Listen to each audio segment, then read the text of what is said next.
Done the beginner's mobility routine and want to take it on a stage further? Stay tuned.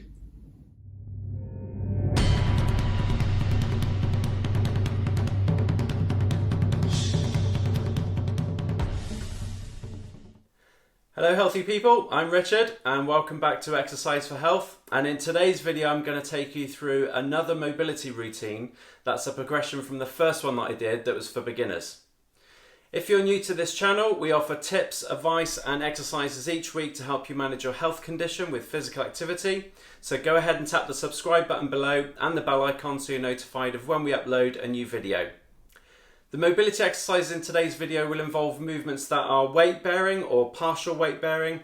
Some will be done on the floor and some will involve doing more complex movements working in multiple planes. So an example of this would be circumduction for the shoulder rather than just flexion and extension. If you have a musculoskeletal condition such as arthritis or pain with joint movement and you feel that you're not ready for this type of routine yet, then click on the pop-out banner above to try the beginner's mobility routine that should be more appropriate for you. As with the beginner routine, each movement you can do as part of a warm-up before a workout or first thing in the morning after you get up, and you can do between 5 and 10 of each one or just do the ones that you feel that you need depending on how much time you have and how stiff you feel. So without any further waffle, let's get straight into it.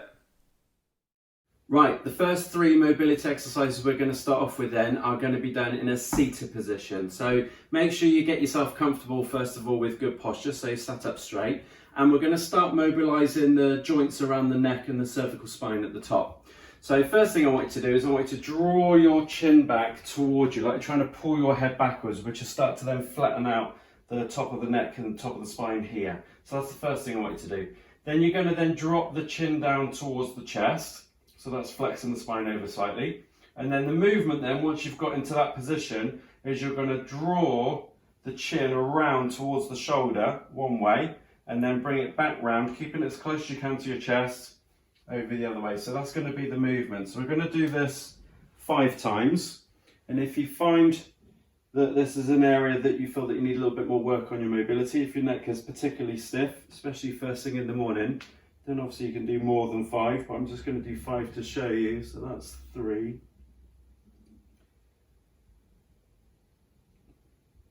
That's 4. I'm going to do one more.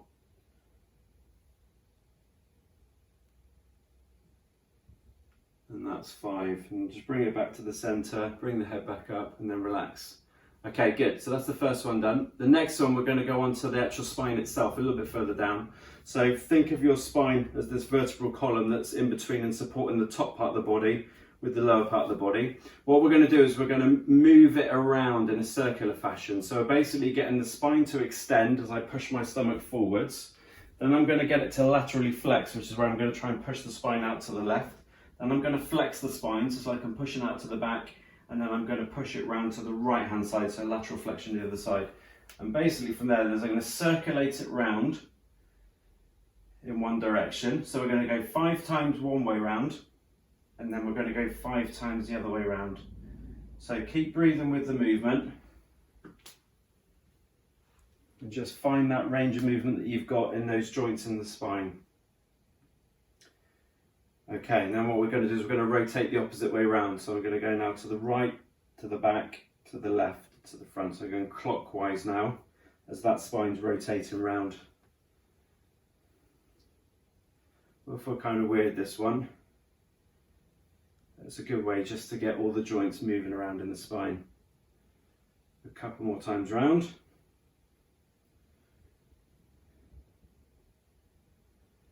Great. Okay, so that's mobilised the spine. What we're going to do now is get the shoulder blades moving now. So for this one, we're going to combine what we call elevation of the shoulder blades, which is where you're lifting your shoulders up, and then retraction of the shoulder blades, which is where they're pulled back, depression of the shoulder blades, which is where they're then being pulled down, and then protraction of the shoulder blades, which is where they're going forward. So to combine the movement, we're going to get them going up, back, down, and then forward. So we're going to do that 5 times in this direction.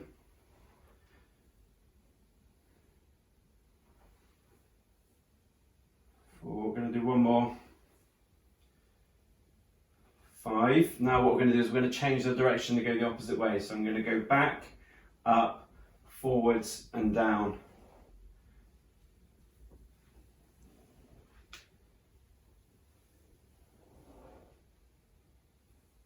Okay, we'll do one more, so I'm going to do 5. Good, and relax. Right, we're now going to go on to 3, but in a standing position. Right, now in a standing position, we're going to do another 3 from here. So the first one we're going to do is we're going to mobilise the shoulder joint. So for this one, I want you to imagine you've got like a big glass window directly in front of you, and you're holding like a cloth or something in the palm of your hand. So what I want you to do is I want you to press the palm of the hand forwards, and basically from there you're going to take your arm across your body like you're making a really big circle on that pane of glass with the cloth. You're going to go over your head, the palm's always facing forwards, until you get all the way back down to this position, and then we're going to switch it again. So we're making a nice big circle, wide as you can go. When you get to the bottom, turn the hand over. So we're going to do this 5 times in one direction, and then we'll do the same arm 5 times in the opposite direction. So it's working on what's called circumduction, which is a multitude of movement within the joint. Because the shoulder's a ball and socket joint, it's got a lot of range of movement. Right, let's change the direction now. So I'm going to go to the outside and come across the body. So same thing, palms always facing forwards, all the way around. When you get to the bottom, twist the hand back round again. So we're getting a lot of rotation in the actual shoulder joint. A couple more on this side, and then we'll swap sides. Good, right, let's swap over and do the same thing on the opposite arm. So first of all, we're going to make sure that the palm's facing forwards away from you, and we'll take it across the body first. Remember, think of that pane of glass in front of you. You're trying to create a really big circle with your cloth on that pane of glass. Get to the bottom, twist the arm back round and go again. So keep that palm facing forwards all the way round, trying to really work on your range of movement.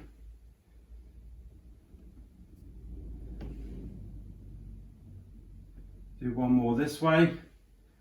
And then we're going to switch. So let's change the direction. So we're going to take it outwards first, and then bring it across the body, get to the bottom, turn it round.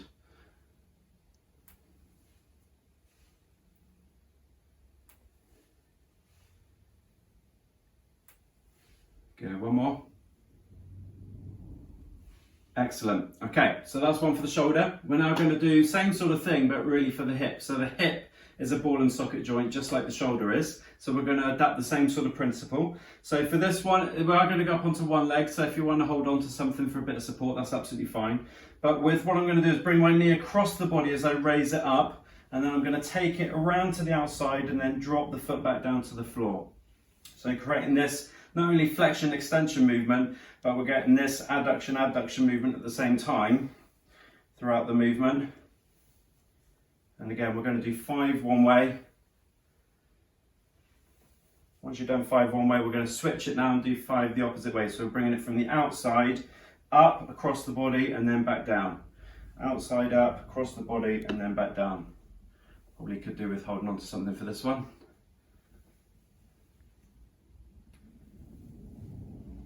Do one more. Okay, so let's do that same on the opposite hip. So same thing, we're going to go across the body first, up, round to the outside and then drop it back down. So creating that big movement for the hip, as wide as it will go and as high as you can go, depending on your mobility. Do one more and then I'll swap. So now we're going to bring it from the outside and across the body this time.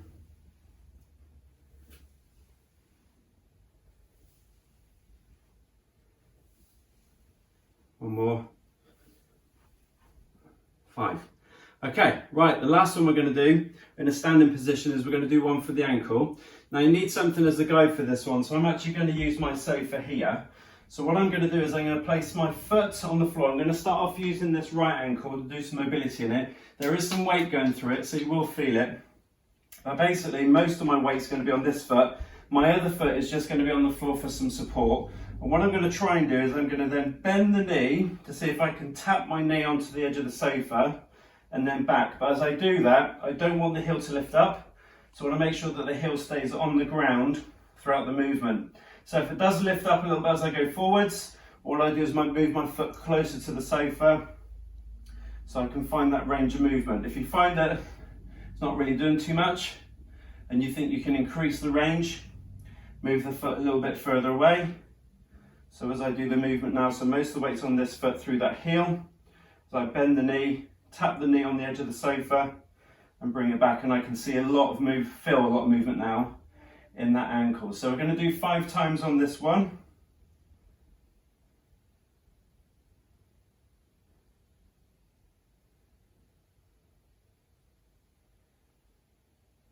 Good. Now once you've done that one, swap sides, and just interestingly, see if you can start off with the other foot exactly in line with the first one that you did, just to see if the range of movement is the same.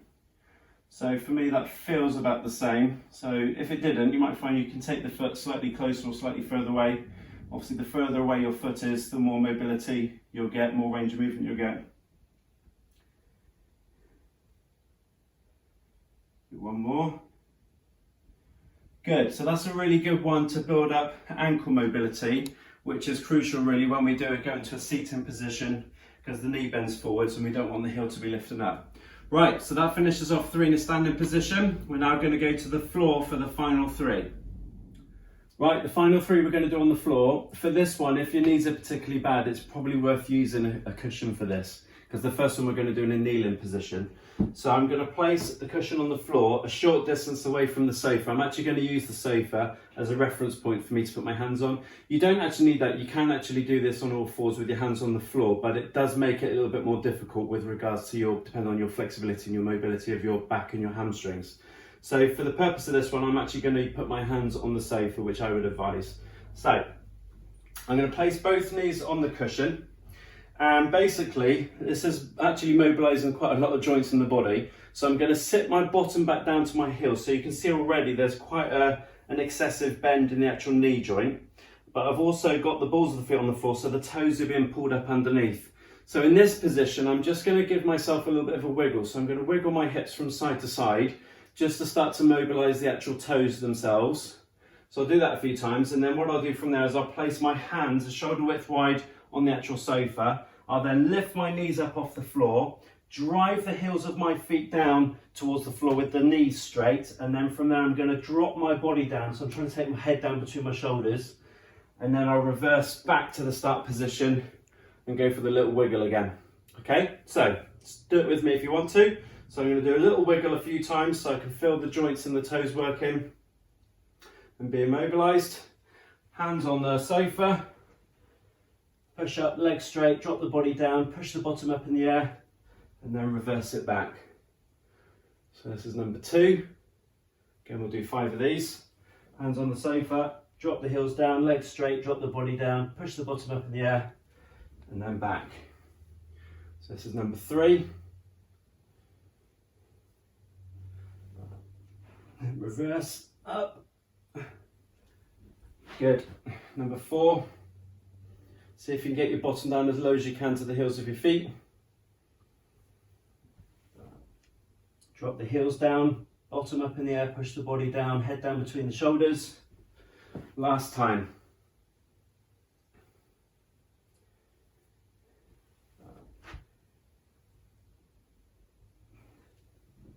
Good. Okay, so that's that one. The next one we're going to do is we're going to go into a seated position on the floor. I'm going to keep the cushion for this because I can sit on it. And what I want you to do is just have your hands on the floor, just sort of on the outside of your hips, so that you're kind of leaning back a little bit on your hands. Your feet are going to be a little bit wider than the shoulders width, and what we're going to do is we're going to rotate the hip joint internally and externally. So basically it's like we're twisting the actual hip joint itself in this ball and socket. So from there I'm going to let both knees roll to one side as far as they can without me twisting too much with the upper body. So this one's externally rotating, this one's internally rotating. And then we're going to swap to go the other way. So we're going to do that 5 times on each side. So just nice and gently, just let the knees drop down as far as you can, but without twisting the top half of the body too much. That's 4. Do one more each side. Good. Okay, and then for the last one, we're going to go into a lion position. So I'm just going to take my bottom a little bit further forwards. I'm going to keep the cushion there because I can then relax the shoulder blades and the head on it. So for this one, we're going to mobilise the spine, particularly lower down. So I want you to have your feet together and your knees together. Hands just placed on the floor, sort of on a 45-degree angle either side of you. And then from there, I want you to let the knees to start to drop to one side. So the bottom will lift up, but you're trying to keep the shoulder blades flat on the floor, or in this case, on my cushion. Come back up to the center and then do the same on the opposite side. So we're just gonna mobilize the spine by allowing the knees to go from one side to the other side. But the important bit is that you keep your arms flat on the floor and the shoulder blades flat on the floor. So if I'm moving my knees to the right, try and keep the left shoulder down on the floor. As you move the knees over to the left, make sure the right shoulder stays on the floor. We'll do 2 more on each side.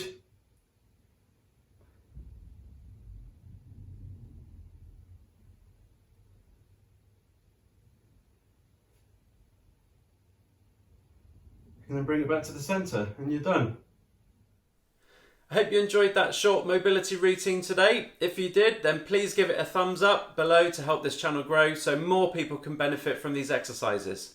I have an advanced mobility video in the pipeline, so look out for that one soon. Otherwise, stay active, keep moving, and I'll see you next week. Thank you for watching. If you enjoyed this video today, please give it a thumbs up. You can also click here to subscribe to this channel or click here to watch a recent video. See you soon.